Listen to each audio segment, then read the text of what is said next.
What's up guys? So today I'm reviewing the cheapest 144Hz gaming monitor that you can currently find on Amazon. And this is the AOC 90 series. It's the G2490VX and it's normally around 195 bucks. So kind of typical for a 24-inch 1920 by 1080 and 144Hz monitor. But this thing is currently out there for 116 bucks on Amazon. This thing is 144 Hz, like I mentioned, 1920 by 1080, 24 inches, 1 millisecond response time.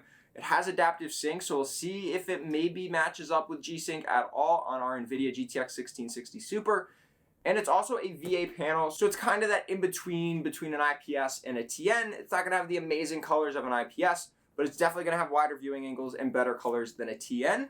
So let's unbox this thing, see exactly what this monitor looks like, all the inputs, things like that. And then we'll, of course, put it through its paces in some gaming, probably play some Valorant, something where you need those extra frames, and see if you can actually game at 144 Hz on a budget. So let's get started and get this thing unboxed.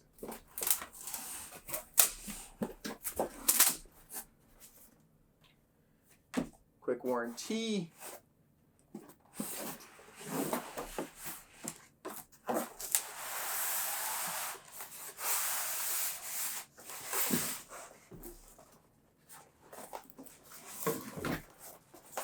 There we go.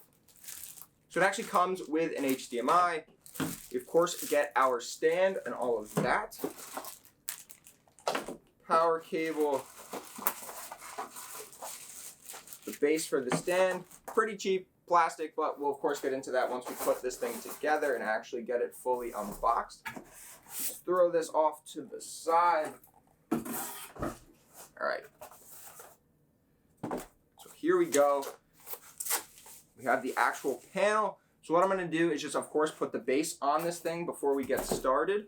Just lock that in, and then you'll hear a little click, and you're locked in and good to go.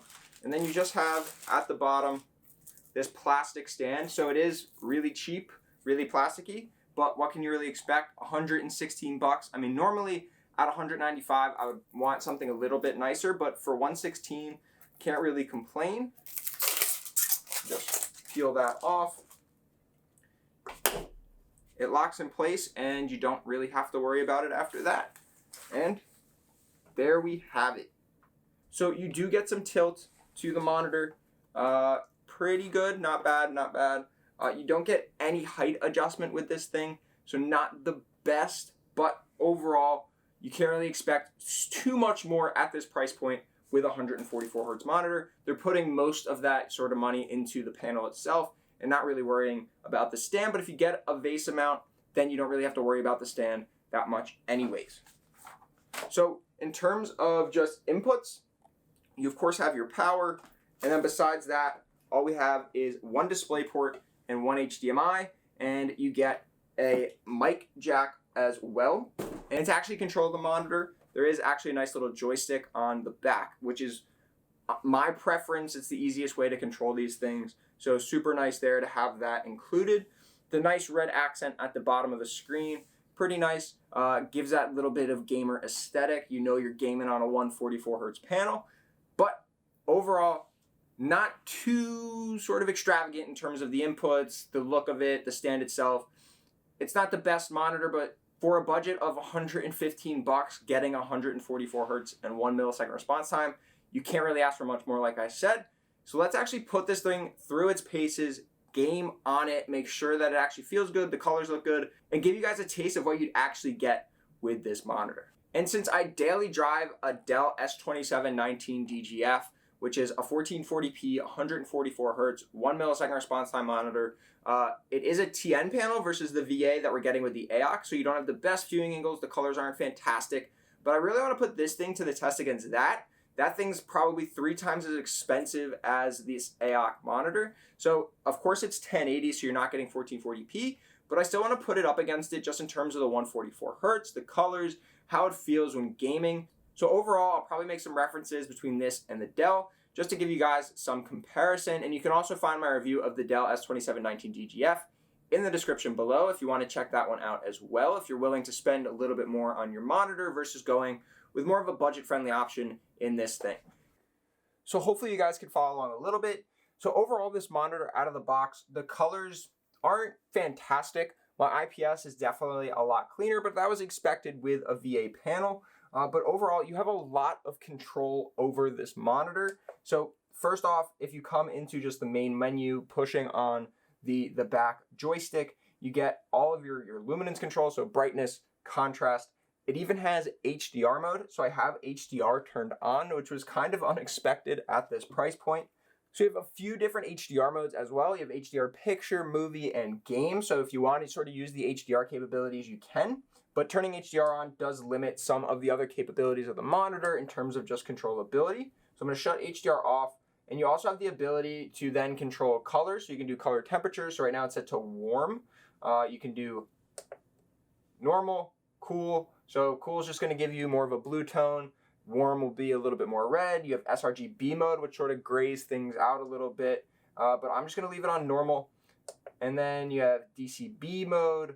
We can also go into picture boost. So you can do bright frame, frame size, brightness, contrast, all of those controls.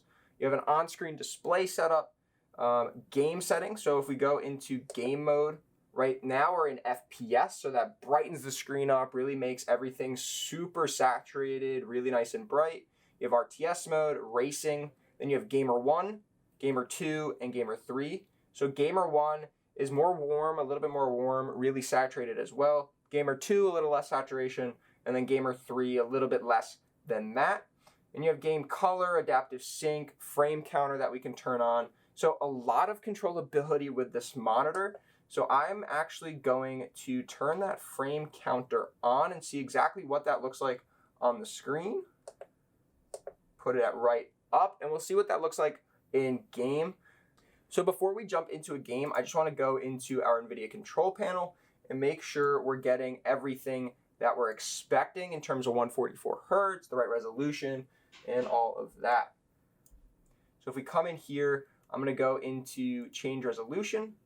And I'm going to click on the AOC G2490, and it actually shows up out of the bat as a G-Sync monitor. But let's change it from 60 Hertz. So right now we have the capability to do 120, 119, 60, 59, and 50.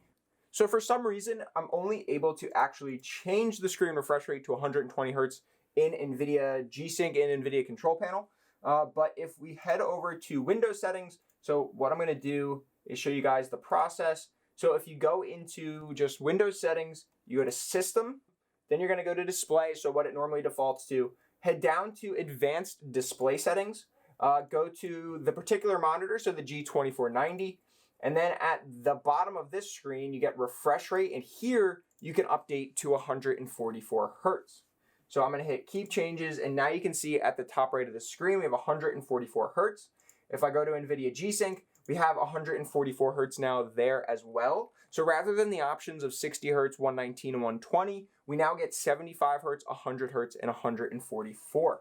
So we had to update it in the Windows settings before we could do anything in NVIDIA control panel. But now that we have that set, we have 144 Hertz, and we have NVIDIA G-Sync enabled on this monitor.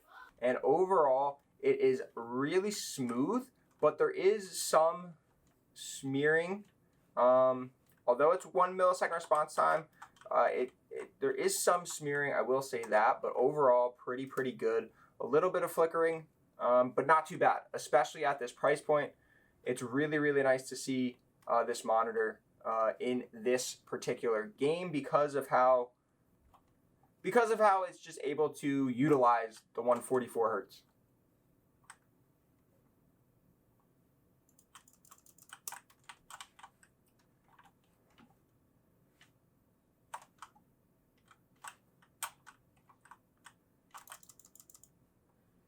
So overall, definitely really liking the experience on this monitor. Even though it's not the same as the Dell has a lot more capabilities, but it's 3 times the price. At this price point, there's nothing wrong with this monitor whatsoever, and it definitely takes a lot of the capabilities of that 120, 144 Hertz FPS monitor and gives it to you at a really nice budget-friendly price. The screen size is also really nice. The 24 inches, although I'm really used to my 27-inch monitors, I could definitely get used to something a little bit smaller, and this thing is perfectly fine. The 1080p resolution also looks really, really good on this size screen. The game itself looks really nice. The colors are looking good as well. Hopefully you guys can kind of tell just via the camera and looking at the screen.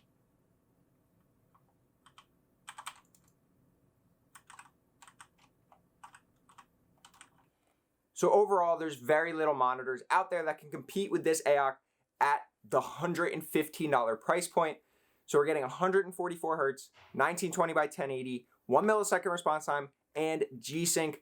So as you guys saw in games, it looks fantastic. We do get some smearing, a little bit of flickering, but overall at this price, you can't really complain whatsoever. So overall, I would definitely recommend this monitor. If there's any other budget monitors that you guys are working with or using on a daily basis, definitely let me know about them in the comments below. If you guys liked the video, definitely give it a thumbs up. And if you haven't already, definitely get subscribed to the channel and turn on post notifications so you can stay up to date on all my latest videos. And I'll see you guys in the next one.